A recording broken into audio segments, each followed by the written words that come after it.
Hi guys, welcome back to mister ice hour. இன்னைக்கு நம்ம இந்த சீரிஸோடைய பார்ட் 12 தான் பார்க்க போகிறோம். ஸோ போன பார்ட்டில் எப்படி முடிச்சிருந்துருப்பாங்கன்னா, நம்ம ஹீரோயின் வந்து ஒரு பார்ட்டிக்கு போயிருப்பாங்க இல்லையா. ஸோ அந்த பார்ட்டியில் பெர்சின்ற மாதிரி ஒருத்தன் வந்து ஹீரோயின் கிட்ட பேசியிருந்திருப்பான். அதுவும் பேசிட்டு நான் சீக்கிரமாக உன்னை ரகசியமாக மீட் பண்ணுறேன் அப்படின்ற மாதிரியும் சொல்லிட்டு போயிருந்திருப்பான் இல்லையா. ஸோ இதனால நம்ம ஹீரோயினுக்கு ஒன்றுமே புரியாது, யார் அவன் அப்படின்ற மாதிரி ஒன்றுமே புரியாமல் அந்த பார்ட்டியில் உட்காந்து யோசிச்சுட்டு இருப்பாங்க. அப்போ தான் அந்த இடத்துக்கு கரெக்டாக நம்ம ஹீரோ வந்துட்டான். ஸோ ட்ரிங்க்ஸ் வாங்க போயிருந்திருப்பான் போல. ஸோ ஹீரோயின் கிட்டே வந்து கொடுத்து ரெண்டு பேரும் உட்காந்து ஜாலியா அங்க ஆடிட்டு இருக்கிற டான்ஸ் எல்லாம் பார்த்துட்டு இருக்காங்க. அப்பதான் நம்ம ஹீரோயின் பாக்குறான், அந்த சியன் பையன் இருக்கான்ல, அவன் அங்க இருக்கிற பொண்ணுங்க எல்லாரும் கூடயும் பயங்கரமா டான்ஸ் ஆடிட்டு இருக்கான். சோ இதை பார்த்த ஹீரோயின், அட பாவி, உன்னை ஒரு பொண்ணு உருகி உருகி லவ் பண்ணிட்டு இருக்கா, நீ என்னன்னா இப்படி பண்ணிட்டு இருக்கிற, அவளுக்கு மட்டும் தெரிஞ்சதுன்னா உன்னுடைய தலைமுடியை பிடிச்சி இழுத்துட்டு தரன்னு வருவா அப்படின்ற மாதிரி நம்ம ஹீரோ கிட்ட அந்த சியன் பையனை பார்த்து கம்ப்ளைண்ட் பண்ண. ஆனா நம்ம ஹீரோ அதெல்லாம் கண்டுக்காம அவன் பாட்டுக்கு அதெல்லாம் ரசிச்சு பார்த்துட்டு இருக்கிறான். இதை பார்த்த ஹீரோயின், என்ன நீ இப்படி அவங்கள பார்த்துட்டு இருக்கிற, ஒருவேளை அவங்க கூட டான்ஸ் ஆடணும்னா போய் ஆட வேண்டியது தானே அப்படின்னு ஒரு டெரரா சொல்ல, ஹீரோவா அதை பார்த்து சிரிச்சுக்கிட்டே, டான்ஸ் பார்த்தது ஒரு குத்தமா அப்படின்னு நினைச்சிட்டு இருக்கும் போது ஒரு பொண்ணு கரெக்டா நம்ம ஹீரோ வந்து கூப்பிட, நம்ம ஹீரோ பார்த்தீங்கன்னா டான்ஸ் ஆட போயிட்டான். ஹீரோயினும் அந்த இடத்துக்கு வந்துட்டு, இதெல்லாம் ஒரு டான்ஸா, இப்போ நான் ஆடுறேன் பாடுறா டான்ஸ் அப்படின்னு சொல்லிட்டு பயங்கரமா ஆட ஆரம்பிக்கிறாங்க.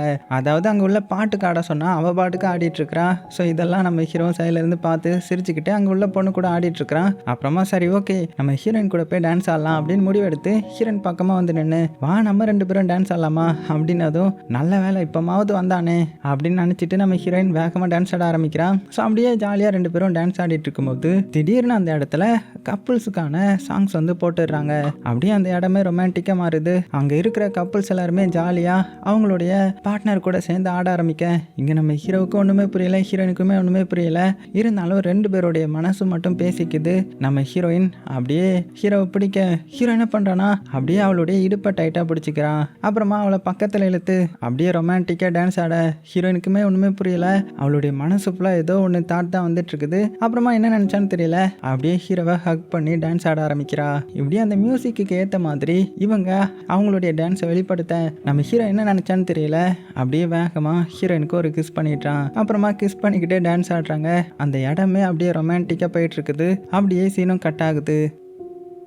கட் பண்ண அடுத்தது பார்த்தீங்கன்னா அந்த பார்ட்டிலாம் முடிஞ்சிருச்சு போல். ஹீரோயினை ட்ராப் பண்ணுறதுக்காக ஹீரோ தான் பிக்கப் பண்ணிவிட்டு அவளுடைய வீட்டுக்கு வெளியில் ட்ராப் பண்ணேன். ஸோ ரெண்டு பேருக்குமே ஒரு மாதிரி ஃபீல் ஆகுது. ஆனால் எதுவுமே சொல்லிக்கல, அந்த பார்ட்டியில் நடந்ததை பற்றி கூட யோசிக்கல, எப்படி சொல்லணும்னு தெரியாமல் ஃபீல் பண்ணிட்டு இருக்காங்க போல். அப்படியே வீட்டுக்கு வெளியிலே நின்று உள்ளே போகவா வேணாமா அப்படின்னு ஹீரோயின் யோசிச்சுட்டு இருக்கேன். சரி ஓகே குட் நைட்டுன்ற மாதிரி ஹீரோ சொல்ல, ஹீரோயினும் உனக்கும் குட் நைட் அப்படின்னு சொல்லிட்டு உள்ளே போகாமல் அப்படியே பார்த்துட்டு இருக்கேன். இவனுக்கும் என்ன பண்ணுறதுன்னு தெரியல, ரெண்டு பேரும் வைக்கப்பட்டுட்டு இருக்காங்க. உடனே நம்ம ஹீரோ இந்த ஆக்வேர்டை வந்து போக்குறதுக்காக மறுபடியும் வந்து ஹீரோயினோட நெத்தில கிஸ் பண்ணிட்டு வேகமாக அந்த இடத்துல கார் எடுத்துட்டு கிளம்பிட்டான். ஸோ ஹீரோயின் இன்னுமே கன்ஃபியூஸ்டாக இருக்காங்க. அப்போ கரெக்டாக அந்த இடத்துக்கு இந்த அண்ணக்காரன் வெளியில் வந்துட்டான். என்ன நீ இன்னைக்கும் லேட்டாக வந்திருக்கிறியா அப்படின்னு கொஸ்டின் கேட்டதும், உடனே நம்ம ஹீரோயின், நீ என்ன இப்படி கத்திட்டு இருக்கிற, நீ ஒன்றும் என்னுடைய அப்பா கிடையாது அப்படின்னு சொல்லும்போது தான் நம்ம ஹீரோயினுக்கு இன்னொன்று ஸ்ட்ரைக் ஆகுது. இவளுடைய ஃபேமிலி யாருன்றதே அவளுக்கு தெரியாது இல்லையா. அதனால அப்படியே குழம்பி போய்ட்றான். அப்புறமா வேகமாக ரூமில் வந்து படுக்கிறாங்க. ஸோ படுத்ததுலேருந்து ஃபோனை தான் எடுத்து பார்த்துட்டு இருக்காங்க. ஹீரோ ஏதாவது மெசேஜ் பண்ணானா, இன்னைக்கு நம்ம எதுக்கு இப்படி பிஹேவ் பண்ணோம் அப்படின்னு மண்டே பிச்சிட்டு இருக்காங்க. நம்ம ஹீரோடைய சாட்ல தான் இருந்து பார்த்துட்டு இருக்காங்க. அப்போ கரெக்டாக ஒரு மெசேஜ் வருது ஹீரோ கிட்ட இருந்து, இந்த மாதிரி நான் வீட்டுக்கு போயிட்டேன் குட் நைட்டுன்ற மாதிரி. அவ்வளோதான், ஹீரோனுக்கு சந்தோஷம் தாங்க முடியல, அப்படியே துள்ளி குதிக்கிறாங்க. அப்படியே மெசேஜ் பண்ணிட்டு மறுபடியும் படுத்துட, என்னது இது, என்ன ஃபீலிங் இது, நம்மளுடைய உடம்புக்குள்ள ஏதோ பண்ணுதே, நிம்மதியாவே இருக்க முடியலையே அப்படின்ற மாதிரி துள்ளி குதிச்சிட்டு இருக்கேன். அப்போ மறுபடியும் ஒரு மெசேஜ் வருது. என்னன்னு பார்த்தா நம்ம ஃப்ரெண்டுக்கார மெசேஜ் பண்ணியிருக்கிறான். அதான் யூரி மெசேஜ் பண்ணியிருக்கிறான். இந்த மாதிரி உன்னுடைய வெக்கேஷன்லாம் எப்படி போயிட்டு இருக்குது, நல்லா போயிட்டு இருக்குதா அப்படின்னு மெசேஜ் பண்ணியிருக்க. இவளுக்கு ஒன்றுமே புரியல, என்னது இது, யூரி மெசேஜ் பண்ணுறான், இவனும் நம்மளை மிஸ் பண்ணுறானா, ஆனால் ஏன் இப்படி நடக்குது, இவனும் என் மேலே ஃபீலிங் வச்சிருக்கானா அப்படின்னு குழம்பி போயிருக்கிறாங்க. இருந்தாலும் அந்த மெசேஜுக்கு ரிப்ளை பண்ணாமல் ஹீரோவே நினச்சி சிரிச்சிட்டு இருக்காங்க தனியாக. அந்த டைமில் மறுபடியும் ஒரு மெசேஜ் வருது. இது ஹீரோவாக தான் இருக்கும் அப்படின்னு ஓப்பன் பண்ணி பார்த்தா அன்னோன் நம்பர்லேருந்து மெசேஜ் வந்திருக்குது. என்ன மெசேஜ் அப்படின்னு பார்த்தா அந்த பெர்சி தான் பண்ணியிருக்கிறான். அதான் ஒருத்தர் ரகசியமாக வந்து ஹீரோயின் கிட்ட பேசியிருந்திருப்பான் இல்லையா. அவன் என்ன மெசேஜ் பண்ணியிருக்கானா, இந்த மாதிரி நான் அவன்கிட்ட தனியாக பேசணும், ஸ்கூல் முடிஞ்சதுக்கப்புறம் அது எந்த இடம்ன்றதை நான் அவன்கிட்ட சொல்கிறேன்ற மாதிரி மெசேஜ் பண்ணியிருக்கேன். இவளுக்கு ஒன்றுமே புரியல, யாரா அவன், எதுக்கு அவன் என்னை பார்க்கணும்னு நினைக்கிறான், அப்படி என்ன விஷயத்த சொல்ல போகிறான் அப்படின்னு நினைக்கிறாங்க. அப்படியே சீனும் கட் ஆகுது. இப்போ அடுத்த நாள் ஆகுது. ஸோ எல்லாருமே லீவு முடிஞ்சு மறுபடியும் ஸ்கூலுக்கு வராங்க. நம்ம ஹீரோயினும் ஸ்கூலுக்கு வரா. அப்போ ஸ்கூல் போர்டில் பார்த்தீங்கன்னா இந்த மாதிரி எக்ஸாமுக்கான ரிசல்ட்டை வந்து ஒட்டி வச்சிருக்காங்க.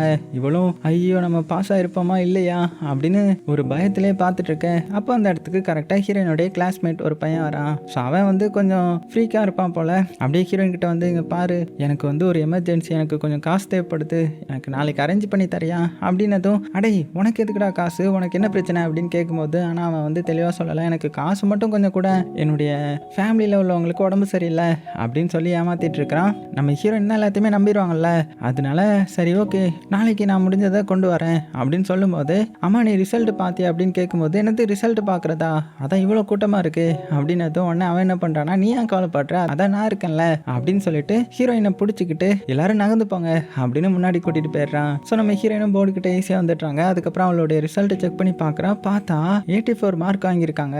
அவ்வளோதான், ஹீரோயினுக்கு ரொம்பவே சந்தோஷமாயிடுது. வழக்கம் போல் நம்ம ஹீரோவும் யூரியும் 99 மார்க் வாங்கியிருக்காங்க.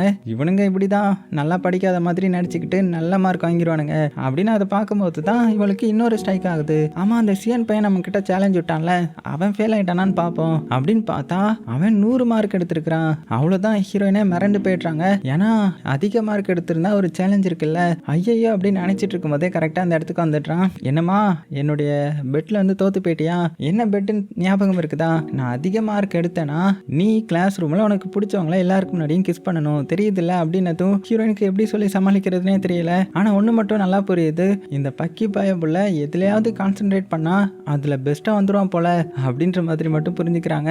அந்த சீன் கிட்ட எதையோ சொல்லி சமாளிக்கிறதுக்குள்ள அவன் பார்த்தீங்கன்னா ரூல்னா ரூல் தான், நீ கிளாஸ் ரூமுக்கு வந்ததுமே கிஸ் பண்ணணும் சரியா அப்படின்னு சொல்லிட்டு அங்கேருந்து போயிடுறான். இவளுக்கு ஒன்றுமே புரியல. அப்போ அந்த இடத்துக்கு கரெக்டாக நம்ம யூரி வந்துடுறான். யூரி வந்து இந்த மாதிரி நீ எதுக்கு என்னுடைய மெசேஜுக்கு வந்து ரிப்ளை பண்ணலை அப்படின்ற மாதிரி அப்செட்டாக கேட்குறான். ஆனால் நம்ம ஹீரோயின் கிட்ட எந்த ஒரு பதிலும் இல்லை இல்லையா, அதனால இரு நான் வரேன் அப்படின்னு சொல்லிட்டு வேகமாக ஓடிட்டாங்க. ஸோ கிளாஸ் ரூமுக்கு தான் வராங்க. பேக் எடுத்துகிட்டு வீட்டுக்கு போயிடலாம் அப்படின்னு பார்க்கும்போது கரெக்டாக நம்ம ஹீரோ வந்து பிடிச்சிட்றான். ஏன்னா ஹீரோ பார்க்குறதுக்கே இவளுக்கு கொஞ்சம் எம்பாரசிங்காக இருக்கும். அதனால ஓடிடலான்னு பார்ப்பாங்க.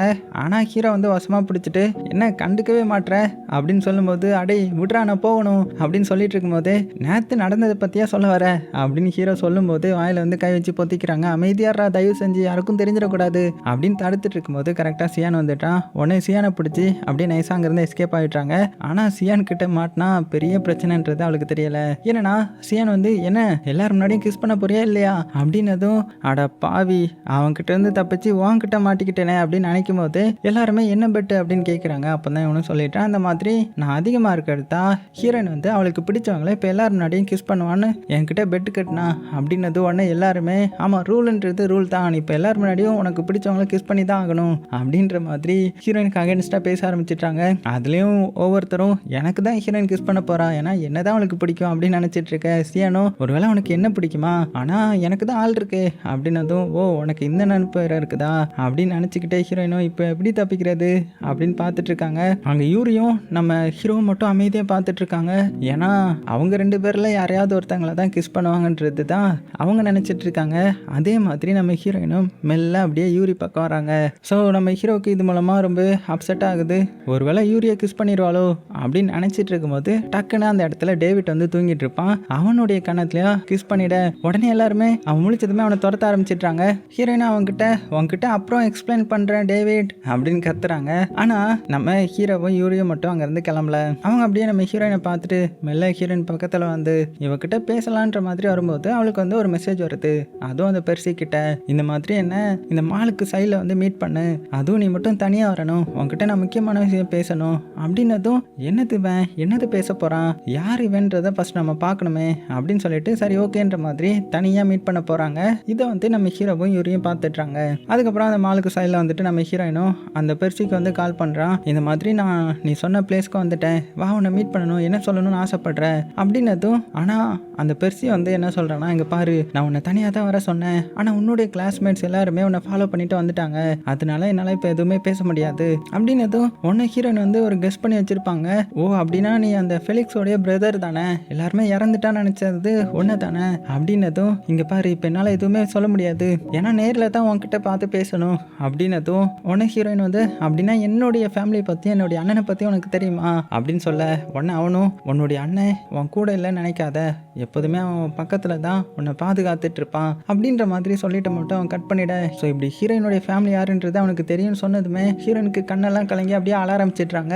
உடனே மறைஞ்சிருந்து பார்த்துட்டு இருந்த ஹீரோயினுடைய செக்ஷன் பசங்க எல்லாருமே வேகமாக ஹீரோயின் கிட்ட வந்து உனக்கு என்னாச்சு, ஏன் ஃபீல் பண்ணிட்டு இருக்கிற, யார் ஃபோனில் அப்படி இப்படின்ற மாதிரி கேட்க ஆரம்பிச்சிடுறாங்க. ஹீரோயினுக்கும் செம்ம டென்ஷன் ஆகிடுது. எதுக்கு என்ன ஃபாலோ பண்ணிகிட்டே இருக்கீங்க, உங்களால தான் இன்னைக்கு என்னால் அந்த பெர்சியை பார்க்க முடியாமல் போயிடுச்சு அப்படின்னு ஃபீல் பண்ணிட்டே சொல்கிறாங்க. பெர்சியா அப்படின்னு அந்த வார்த்தையை கேட்டதுமே எல்லாருமே அமைதியாகிடுறாங்க. நம்ம ஹீரோயினும் ஆமாம், இந்த ஃபீலிக்ஸோடைய அண்ணனான பெர்சி வந்து உயிரோட தான் இருக்கிறான், அவனை தான் நான் மீட் பண்ண வந்தேன் அப்படின்ற மாதிரி சொல்ல எல்லாத்துக்குமே ஷாக் ஆகுது. உடனே என்ன பண்ணுறாங்கன்னா அடுத்தது நேராக அந்த ஃபீலிக்ஸோடைய வீட்டுக்கு போகிறாங்க. அங்கே அவனுடைய பிரதரோடைய ஃபோட்டோ காமிச்சு இவனையே நீ மீட் பண்ண வந்த, இதுக்கு முன்னாடி இவனையே பார்த்தேன் அப்படின்ற மாதிரி காட்ட ஆரம்பிக்கிறாங்க. ஸோ அப்படி ஃபோட்டோ காமிக்கும் போது அந்த ஃபோட்டோவில் 4 பேர் ஒற்றுமையாக இருக்கிறாங்க. அதாவது நம்ம ஹீரோ, யூரி, அதுக்கப்புறம் அந்த பெர்சி, அதுக்கப்புறமா ஐரிஸ்ன்னு சொல்லிட்டு 4 பேரும் இதுக்கு முன்னாடி ஒரு கேங்காக தான் இருந்திருப்பாங்க போல. ஸோ அவனை பார்த்ததுமே ஆமாம் இவனை தான் அன்னைக்கு நான் பார்த்தேன், ஸோ இவன் தான் என்னை மீட் பண்ணணும்னு சொன்னான் அப்படின்னதுமே அந்த ஃபிலிக்ஸ் வந்து ஷாக் ஆகுறான். என்னுடைய அண்ணன் அப்போ உயிரோட தான் இருக்கானா அப்படின்னு ரொம்ப எமோஷனல் ஆகுறான். ஸோ இதை பார்த்து எல்லாருமே ஷாக் ஆகுறாங்க. இப்போ தான் சரி ஓகே நம்ம மறைக்காம எல்லாத்தையுமே ஹீரோயின் கிட்ட சொல்லலான்ற மாதிரி எல்லாத்தையுமே சொல்ல ஆரம்பிக்கிறாங்க. ஸோ நம்ம ஹீரோயினை சொல்றானா இந்த மாதிரி நாங்கள் 4 பேரும் எப்போதுமே ஒற்றுமையா ரொம்பவே ஜாலியாக தான் இருந்தோம். இப்படி இருக்க ஒரு நாள் அந்த ஆஞ்சலோ அதவனுடைய கசினுடைய மூத்த அண்ணன் அவன் வீட்டில் இல்லைன்னு தெரிஞ்சதுமே ஐரிஸ் என்ன பண்ணானா அவருடைய கார் எடுத்துட்டு நாங்கள் வெளியில போகலான்னு சொன்னான். ஆனால் எங்க 4 பேர்ல வண்டி ஓட்ட தெரிஞ்ச ஒரே ஆளு அந்த பெர்சிக்கு மட்டும்தான். ஸோ அவனும் டிரைவ் பண்ண இப்படி நாங்கள் 4 பேர் செமையா அன்னைக்கு ஃபுல்லாக என்ஜாய் பண்ணோம். இப்படி இருக்க அண்ணன்காரன் திரும்பி வீட்டுக்கு வந்துடக்கூடாதுன்றதுக்காக காரை சீக்கிரமா கொண்டு போய் விட்டுறலாம் அப்படின்னு நாங்கள் சொன்னோம். ஆனால் பெர்சி வந்து இன்னும் கொஞ்ச நேரம் இருக்கலாம் அப்படின்னு சொல்லிட்டு நாங்கள் ஜாலியாக விளையாடிக்கிட்டே சண்டை போட்டுக்கிட்டே அப்படியே போயிட்டு இருக்கும்போது திடீர்னு கார் வந்து கட்டுப்பாட்டை மீறி கிராஷ் ஆகி தண்ணிக்குள்ளேயே விழுந்துடுச்சு. ஸோ அப்படி விழ போகிறதுக்கு முன்னாடியே நானும் யூரியும் ஜம்ப் பண்ணிட்டோம். காருக்குள்ளே ஐரிஸும் அந்த பெர்சியும் மட்டும்தான் இருந்தாங்க. ஸோ இப்படி தண்ணிக்குள்ளே விழுந்ததுமே அந்த ஐரிஸ் என்ன பண்ணான்னு தெரியல, அவன் தப்பிச்சு மேலே வந்துட்டான். ஆனால் அந்த பெர்சி எங்கே போனான்னு தெரியல, அவனுடைய உடம்பும் கிடைக்கல. ஸோ இது மூலமாக தான் அவன் இறந்துட்டான்னு நாங்கள் நினச்சோம் அப்படின்ற மாதிரி ஃபீல் பண்ணி சொல்ல.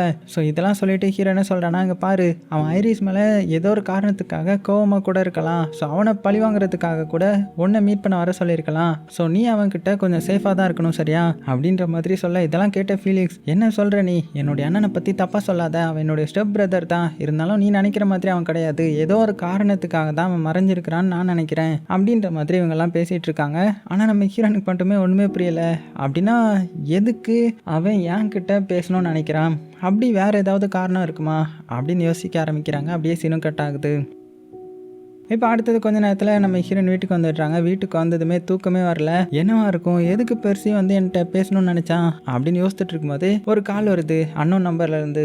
ஸோ பெர்சி தான். உடனே அட்டன் பண்ணி ஹீரோயின் வந்து பேச ஆரம்பிக்கிறாங்க. இந்த மாதிரி நீ ஐரிஸ் மேலே ஏதாவது கோவத்தில் இருக்கியா, அவனை பழி வாங்குறதுக்காக தான் என் கூட பழகுறியா அப்படின்ற மாதிரி சொல்ல.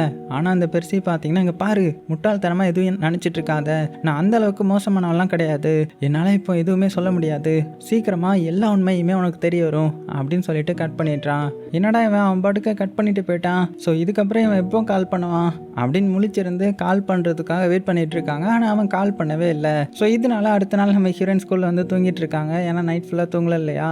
ஸோ இதை பார்த்து நம்ம ஹீரோ என்ன பண்ணுறான்னா அவன் தூங்கிட்டு இருக்கிறத அப்படியே ஃபோட்டோ எடுத்துடுறான். ஸோ ஃபோட்டோ எடுத்து பார்த்து சிரிச்சிட்டு இருக்க நம்ம ஹீரோயின் டக்குன்னு முழிச்சிடுறாங்க.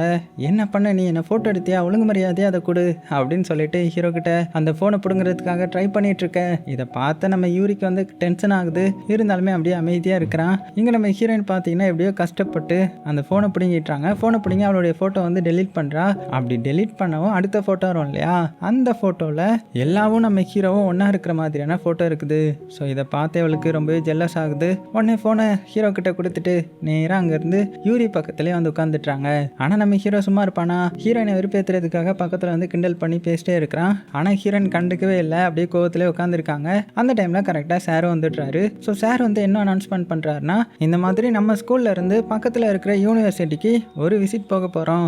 ஏன்னா நீங்கள் அடுத்தது காலேஜ்லாம் போக போகிறீங்கல்ல, அப்போ தான் உங்களுக்கும் நல்லா ஒரு ஃப்ரெஷ்ஷான ஃபீல் கிடைக்கும். அது போக நீங்கள் அங்கே நிறைய ஃபார்ம்லாம் ஃபில் பண்ணி போடலாம், அது மூலமாக உங்களுக்கு ஸ்காலர்ஷிப்லாம் கிடைக்கும். ஸோ அங்கே போகிறதுக்கு நீங்கள் வந்து உங்களுடைய டீட்டெயில் எல்லாத்தையுமே ஃபில் பண்ணிவிட்டு அதுக்கான சைனை வாங்கிட்டு வந்துடுங்கன்ற மாதிரி ஃபார்ம்லாம் கொடுக்குறாங்க. ஸோ அந்த ஃபார்மை வாங்கி பார்த்துட்டு சைடில் பார்த்தா ஹீரோ வந்து தூங்கிட்டு இருக்கிறான். இதை பார்த்த ஹீரோயின் என்ன சொல்லிட்டு நீ தூங்குறியா இவன் என்ன பண்ணலாம் அப்படின்னு யோசிச்சுட்டு இருக்கும்போது யூரி பார்த்தீங்கன்னா ஒரு ஸ்கெட்சை கொடுத்து உன்னை அவன் கிண்டல் பண்ணால, இப்போ நீ அவனை பண்ணு அப்படின்ற மாதிரி ஐடியா கொடுக்க உன்னை என்ன பண்ணுறான்னா தூங்கிட்டு இருக்கிற ஹீரோடைய மூஞ்சிலையா கிறுக்க ஆரம்பிச்சிட்றாங்க. ஸோ இதை பார்த்து எல்லாருமே சிரிக்க ஆரம்பிச்சிட்றாங்க. அதுக்கும் மேலே நம்ம ஹீரோ கண் முழிச்சதுமே பார்க்குறதுக்கு இன்னுமே காமெடியாக இருக்கிறான். ஸோ எல்லாருமே அமைதியாக அப்படியே வாய முடியே சிரிச்சிட்டு இருக்க ஹீரோயின் கிட்ட என்ன பண்ண நீ என்ன ஏதாவது பண்ணியா அப்படின்னு சொல்லிட்டு இருக்கும்போது இவளும் அப்படியே சிரிக்க முடியாமல் சிரிச்சிட்டு இருக்கிறா. உடனே ஃபோன் எடுத்து மூஞ்ச பார்த்துட்டான். பார்த்தா மீச அரைஞ்சி வச்சிருக்கிறா. அவ்வளோதான், ஹீரோ வந்து இனிமே டென்ஷன் ஆகிட்டான். ஓ, என்னையே நீ இப்படி பண்ணுற அளவுக்கு தைரியம் வந்துருச்சுரா, இப்போ என்ன பண்ணுறேன் பாரு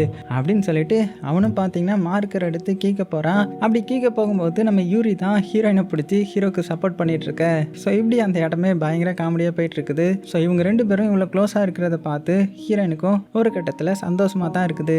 அதே இது மனசுக்குள்ள நம்மளால இவங்க பிரிஞ்சிடக்கூடாது அப்படின்னு ஒரு வருத்தமும் இருக்குது. அப்போ ஹீரோயினோடைய கிளாஸ்மேட் ஒருத்தன் ஹீரோயின் கிட்ட காசு கேட்டு இருந்திருப்பான்ல, அவன் ஹீரோயினை மீட் பண்ணி காசு கொண்டு வந்தே அப்படின்னு கேட்டதும் அவளும் கொண்டு வந்திருக்கிறேன், ஆனால் அங்கே பாரு எப்போ உங்ககிட்ட காசு இருந்தாலும் என்கிட்ட திருப்பி கொடுத்துடணும் சரியா அப்படின்னு சொல்லிட்டு தான் கொடுக்குறா. அவனும் இந்த தந்துடுவேன் அப்படின்னு சொல்லிட்டு வாங்கிட்டு போகிறான். எப்படி தான் நீ தரப்போறியோ அப்படின்னு ஹீரோயின்னு நினச்சிட்டு அங்கேருந்து அப்படியே கிளம்புறாங்க.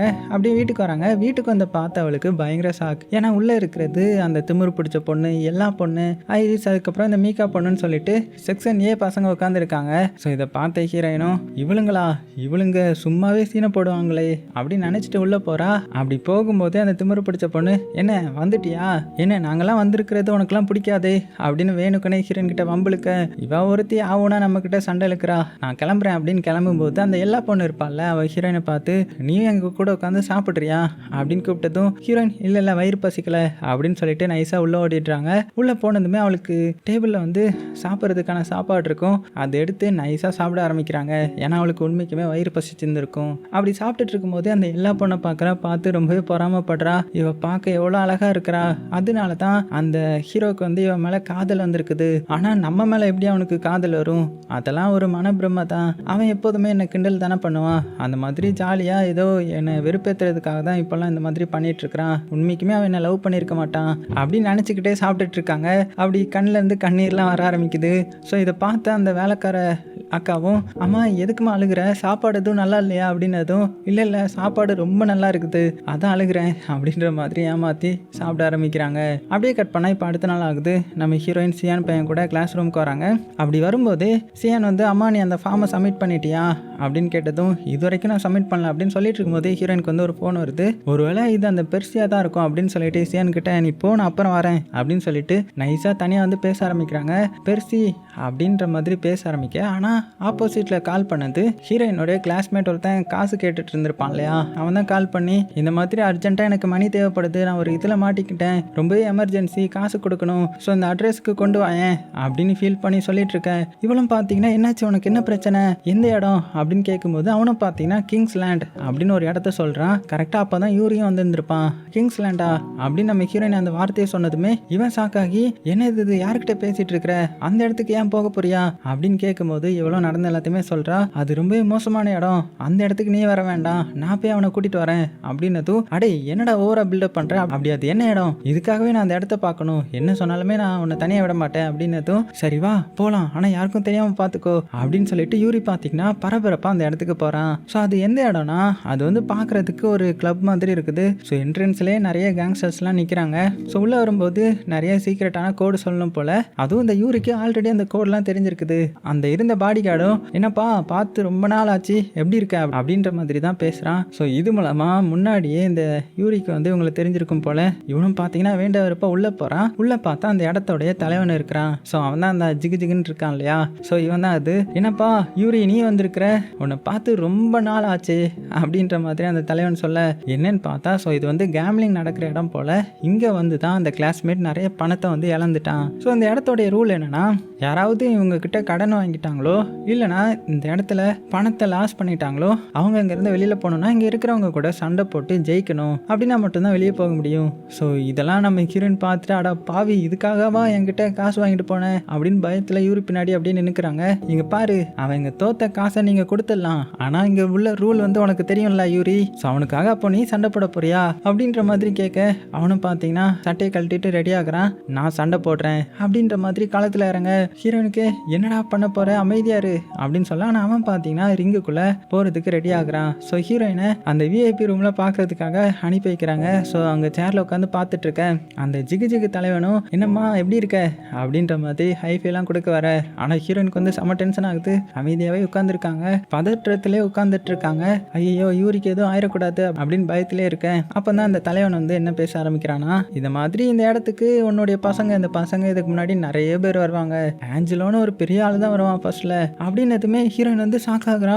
ஆஞ்சலோவா, அது என்னுடைய அண்ணனாச்சு அப்படின்னதும், ஓ உன்னுடைய அண்ணன் தான் அவனா, அவன்லாம் இங்கே வந்து எவ்வளோ சண்டை போடுவான் தெரியுமா, ரொம்பவே மோசமானவன் அப்படின்னு அண்ணனுடைய கதையை சொல்ல ஹீரோயினுக்கும் இப்போ இன்ட்ரெஸ்ட் ஆகுது. உடனே அவங்களுடைய சாப்பாட்டை எடுத்து சாப்பிட்டுட்டு, ஓ அப்படியா சொல்லுங்க இன்னும் நிறைய சொல்லுங்க அப்படின்னு கேட்டுட்டு இருக்கிறா. ஸோ இவனை பார்த்தீங்கன்னா இந்த இடத்தோட இதை பற்றி சொல்ல ஆரம்பிக்கிறான். கடைசியாக இந்த இடத்துக்கு யூரி வரும்போது யூரியும் ஹீரோவும் தான் சண்டை போட்டாங்க.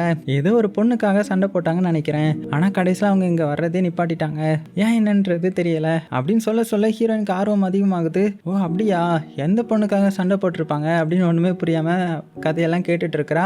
அதே சமயத்தில் அந்த செட் ஹீரோ பார்த்தீங்கன்னா ஹீரோயின் எங்கே போனா, ஃபோன் போட்டாலும் எடுக்க மாட்டா, எங்கே இருக்கான்னு தெரியலையே அப்படின்னு பயத்தோடையே அந்த ஹேக்கர் ஃப்ரெண்டை தான் கூப்பிட்டு வச்சு விசாரிச்சுட்டு இருக்கிறான். அவன் தான் ஃபோனை வச்சே கண்டுபிடிச்சிடான் இல்லையா. ஸோ அப்படி ஃபோனை வச்சு அவன் பார்க்கும்போது அவள் கிங்ஸ்லேண்டில் இருக்கிறா அப்படின்னதுமே ஹீரோக்கு தூக்கி வாரி போடுது. அவள் இதுக்கு அங்கே போனா, என்ன பிரச்சனைன்னு தெரியலையே அப்படின்னு பதற்றத்தில் வேகமாக அந்த இடத்துக்கு போக ஆரம்பிக்கிறான். இங்கே நம்ம யூரி பார்த்தீங்கன்னா ரிங்குக்கு வந்துடுறான். ஸோ ரிங்குக்கு வந்து ஆப்போனன்ட் கிட்ட சண்டை போட்டாகணும். ஆனால் ஆப்போனண்ட்டை நிற்கிறது ஹீரோ மாதிரி அவனுடைய கண்ணுக்கு தெரியுது. ஆக்சுவலாக லாஸ்ட் டைம் இவங்க வரும்போது இந்த இடத்துல சண்டை போட்டிருப்பாங்க இல்லையா. அப்போ கடைசியாக ஹீரோவும் யூரியும் தானே சண்டை போட்டிருப்பாங்க. அதுவும் ஏதோ ஒரு பொண்ணுக்காகன்னு சொல்லியிருந்திருப்பாங்க இல்லையா. ஸோ ரெண்டு பேரும் இதுக்கு முன்னாடி ஒரே பொண்ணை லவ் பண்ணியிருந்திருப்பாங்க போல. மேபி அது எல்லாவா தான் இருக்கும். ஸோ அந்த பொண்ணுக்காக தான் இந்த இடத்துல இவங்க சண்டை போட வந்துருந்துருப்பாங்க. அப்படி வந்து பயங்கரமாக சண்டை போட்டுட்டு இருக்கும்போது நம்ம யூரி வந்து தோத்து போயிருந்திருப்பான். அதுவும் நம்ம ஹீரோக்காக விட்டு கொடுத்துருந்துருப்பான். ஆனால் இந்த வாட்டி எப்படி நடக்குதுன்னா, ஹீரோ போட்டு யூரியை போட்டு பயங்கரமாக அடிக்கிற மாதிரி அவனுக்கு தெரிய இவன் அப்படியே ஹீரோயினை திரும்பி பார்க்குறா. ஹீரோயின் வந்து ஃபீல் பண்ணி பயத்தில் புலம்பிட்டு இருக்காங்க இல்லையா, உனக்கு எதுவும் ஆயிடக்கூடாது எந்திரி எந்திரின்ற மாதிரி. ஸோ அதை பார்த்ததுமே, இல்லை போன வாட்டி தான் நான் விட்டு கொடுத்தேன், ஆனால் இந்த வாட்டி என்னுடைய காதலை நான் விட்டு கொடுக்க மாட்டேன், எனக்கு இப்போ என்னுடைய காதல் தான் முக்கியம் அப்படின்னு நினச்சிட்டு எந்திரிச்சு நம்ம ஹீரோ போட்டு அடிக்கிற மாதிரி அடிக்கிறான். ஏன்னா ஆப்போனன்ட் வந்து அவனுக்கு ஹீரோ மாதிரி தானே தெரியுறான். ஐ மீன் ஹீரோவாக இமேஜின் பண்ணியிருக்கிறான். அப்படி பயங்கரமாக சண்டை போட்டு ஜெயிச்சிட்றான். ஸோ இது மூலமாக நம்ம ஹீரோ வந்து வின் பண்ணிடுறான். ஸோ மனசுக்குள்ளே நான் எப்போதுமே ஹீரோயினை விட்டு கொடுக்க மாட்டேன் அப்படின்னு ரொம்பவே ஒரு லவ்வை வந்து வளர்த்துக்கிறான். அதுக்கப்புறம் என்ன, நேராக ஹீரோயினை வந்து கட்டி பிடிச்சிக்க. ஹீரோயினும் சரி ஓகே உனக்கு எதுவும் இல்லைல்ல அப்படின்னு அவங்களும் பாசமாக கட்டி பிடிச்சிக்கிறாங்க. இந்த மாதிரி இதுக்கப்புறம் சண்டை போடாத அப்படின்ற மாதிரி ஹீரோயினும் சொல்ல, ஆமாம் இதுக்கப்புறம் நான் சண்டை போட போகிறது கிடையாது அப்படின்ற மாதிரி அந்த ஜிகு ஜிகு தலைவன் சொன்ன அந்த ஸ்டோரியை வந்து மென்ஷன் பண்ணி இதுக்கப்புறம் பொண்ணுங்களுக்காக சண்டை போட மாட்டோம் அப்படின்னு சொல்லிட்டு இருக்கும்போதே அதே சமயத்தில் அந்த தலைவன் வந்து, இங்கே பாரு இப்போ நீ ஜெயிச்சிட்ட, ஆனால் இன்னொரு ஆப்போனண்ட்டை ஜெயிச்சா மட்டும்தான் உன்னை விடுவேன், அது யார் தெரியுமா அப்படின்னு சொல்லிட்டு இருக்கும்போதே கரெக்டாக நம்ம ஹீரோ என்ட்ரி கொடுக்குறான். இவன் கூட தான் நீ சண்டை போடணும் அப்படின்ற மாதிரி சொல்ல, இங்கே நம்ம ஹீரோ என்ன பண்ணுறான்னா, வந்தவன் வேகமாக வந்து இங்கே கேம்லிங் கட்டியிருப்பான் இல்லையா, ஹீரோயினுடைய பணத்தை கொண்டு வந்து அவனை ஒரு அடி அடிச்சுட்டு ஹீரோயினையும் இழுத்துட்டு இங்கெல்லாம் வரக்கூடாது கிளம்பணும் அப்படின்னு சொல்லிட்டு இருக்கும்போதே, ஆனால் அவன் இவனுடைய கையை உதறி விட்டு, இந்த மாதிரி எதுக்கு நீங்கள் வந்த, எதுக்கு என் மேலே இவ்வளோ அக்கறை இருக்கிற மாதிரி பண்ணுற அப்படின்னு ஒவ்வொரு கொஸ்டினையும் இப்போ கேட்க ஆரம்பிக்கிறாங்க. ஆனால் ஹீரோ வந்து, இங்கே பாரு நான் சொல்கிறது புரிஞ்சுக்கோ, இது ஒன்று நீ கொஸ்டின் கேட்குற இடம் கிடையாது, சீக்கிரமாக இந்த இடத்த விட்டு கிளம்பணும் வா அப்படின்னு சொல்லிட்டு வேகமாக ஹீரோயினுடைய கையை பிடிச்சிட்டு இழுத்துட்டு போகிறான். ஸோ வழியில் பாடி கார்டெலாம் வரான். ஆனால் என்ன பண்ணுறான்னா நம்ம ஹீரோ அவனை ஒரே அடி அடிச்சுட்டு ஓடுங்கடா அப்படின்னு சொல்ல எல்லாருமே பார்த்தீங்கன்னா தலை தெறிக்க ஓடுறாங்க. ஸோ இதை பார்த்த கேட்டில் இருந்த பாடி கார்டும், பரவாயில்ல ஹீரோ வந்து இப்படி இறங்கிட்டான் போல அப்படின்னு சிரிச்சிட்டு இருக்கு. ஆனால் அங்கே சிரிக்காமல் இருக்கிற ஒரே ஆள் நம்ம யூரி மட்டும்தான். ஸோ ஹீரோயினை நினச்சி ரொம்பவே வருத்தப்பட்டுட்டு இருக்கிறான். அப்படியே கட் பண்ண இப்போ அடுத்த நாள் ஆகுது. ஸோ ஹீரோயின் கிளாஸில் இருந்து யூனிவர்சிட்டிக்கு போக போகிறாங்க இல்லையா, வேறு யூனிவர்சிட்டிக்கு. அதுக்காக வந்து எல்லா ஸ்டூடெண்ட்ஸும் ரெடி ஆகிட்டு இருக்காங்க. அதுலேயும் அந்த சிஎன் பையன் வந்து டையை வந்து ஒழுங்காக கட்டலை. ஸோ இதை பார்த்து நம்ம ஹீரோயின்னா, சரி இரு நான் உனக்கு டை கட்டி விடுறேன் அப்படின்னு சொல்லிட்டு சூப்பராக டையெல்லாம் கட்டி விடுறான். ஸோ இதை பார்த்த மற்ற பசங்களும் எங்களுக்கும் கட்டி விடுங்க அப்படின்னு அவங்களுடைய டையை வந்து அவுத்துட்றாங்க. ஸோ வேறு வழி இல்லாமல் நம்ம ஹீரோயினும் டையை கட்டி விட, அதுலேயும் ஒருத்தனுடைய கழுத்தில் பார்த்தீங்கன்னா ஏதோ ஒரு பொண்ணு கிஸ் பண்ண மாதிரியான தடம் இருக்கும். ஆடா பாவி அப்படின்னு நம்ம ஹீரோயின் போட்டு கொடுக்கறதுக்குள்ள அவனும் அமைதியாரு அப்படின்னு சொல்லிட்டு மறைச்சிடுறான். அதுக்கப்புறம் நம்ம யூரியோடைய டையும் அட்ஜஸ்ட் பண்ணிட்டு இருக்க. இதை பார்த்து நம்ம ஹீரோவுக்கு ஜெல்லஸ் ஆகுது. உடனே என்ன பண்றான்னா அவனுடைய டையை வந்து அப்படியே கழட்டி விட்டுறான். ஏன்னா அப்பதான் ஹீரோயின் வந்து கட்டி விடுவாங்கன்ற மாதிரி வேணுக்குனே ஹீரோயின் பக்கத்துல வந்து நின்னுக்கிட்டு எனக்கும் கட்டி விடு அப்படின்னதும், என்னது உனக்கும் கட்டி விடணுமா, இதுக்கு முன்னாடி நல்லா தானே கட்டியிருந்த அப்படின்ற மாதிரி சொல்ல, இல்ல இல்ல அது உழைஞ்சு போச்சு அப்படின்னு ஹீரோவும் சமாளிக்க, சரி இரு கட்டி விடுறேன் அப்படின்னு சொல்லிட்டு கழுத்து பிடிச்சி நெரிச்சிட்டு அங்கிருந்து நைஸா ஓடி போயிட்டாங்க. அப்படி அவங்க அந்த யூனிவர்சிட்டிக்கு வந்தது பார்த்ததுமே அந்த இடத்துல நம்ம ஹீரோயின் வந்து ஒரு போஸ்டரை பார்க்குறா. அந்த போஸ்டரில் ஒருத்தனுடைய பேர் வந்து ஜாஸ்பர் மரியானோன்ற மாதிரி போட்டிருக்குது. ஸோ இதை பார்த்ததுமே ஹீரோயின் வந்து என்னது இது என்னுடைய பேர் மாதிரி இருக்கு அப்படின்னு பார்க்குறாங்க. ஆக்சுவலாக நம்ம ஹீரோயினுடைய பேர் வந்து ஜாஸ்பர் ஜீன் மரியானோ தான். ஷார்ட்டா ஜேஜேன்னு கூப்பிடுவாங்க. அவரை பார்க்கும்போது கூட இவளுக்கு இவர் எங்கேயோ பார்த்த மாதிரி இருக்குது அப்படின்னு ஃபீல் ஆக அதோட இந்த பார்ட் வந்து கம்ப்ளீட் ஆகுது. ஸோ இன்னும் ஒரு 2 எபிசோட் தான் இருக்குது. அந்த 2 பார்ட்டையும் நான் ஒரே வீடியோவாக நாளைக்கு அப்லோட் பண்ணிட்டேன். அப்படியே அப்லோட் பண்ணிவிட்டு உங்ககிட்ட நிறைய விஷயத்த ஷேர் பண்ணணும். ஸோ சீக்கிரமாக அந்த வீடியோவை நான் ரெடி பண்ண போகிறேன். அதில் தான் கடைசியில் என்ன ஆக போகுது, நம்ம ஹீரோயின் யூரியை தான் லவ் பண்ண போகிறாளா இல்லைனா ஹீரோவை லவ் பண்ண போகிறாளா, 2 பேரும் என்ன பண்ண போகிறாங்க, பொண்ணுக்காக சண்டை போட போகிறாங்களா, அது போக அந்த பெர்சி யாரு, ஹீரோயினுடைய அப்பா யாரு அப்படின்றதெல்லாம் சொல்கிறாங்களான்னு பார்க்கலாம். சேஃபாக இருங்க. உங்களுக்கு பிடிச்ச எல்லாத்தையுமே ரொம்ப ரொம்ப சேஃபாக பார்த்துக்கோங்க.